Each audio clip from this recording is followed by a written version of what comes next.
एक गांव था जिसमें एक किसान रहता था। उसका एक छोटा सा परिवार था। उसमें उसकी बीवी और एक छोटी सी बच्ची थी। एक दिन उसकी बीवी अचानक हार्ट अटैक से मर गई।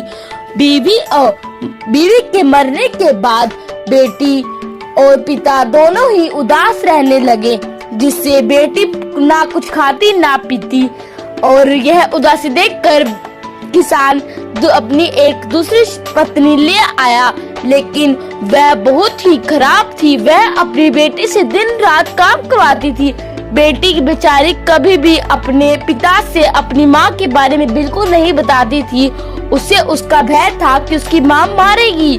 लेकिन एक दिन उसका पिता उसको अचानक देखता है कि मेरी बेटी काम कर रही है और उसकी बीवी बैठकर टीवी देख रही है। उसको देखकर बहुत गुस्सा आया और उसने अपनी बीवी को आकर एक जोर से थप्पड़ लगाया, जिससे वह उसकी बीवी लड़ाई करने लगे और किसान ने अपनी बीवी को घर से बाहर निकाल दिया।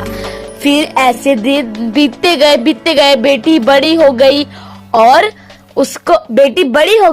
उसको एक लड़का पसंद आ गया। दोनों मिलकर गए उसके पिता के पास और दोनों ने एक दूसरे का हाथ मांगा और खुशहाली से शादी की। शादी करने के बाद उनके 2 छोटे छोटे प्यारे प्यारे बच्चे हुए और वह ऐसे दिन बीतते गए।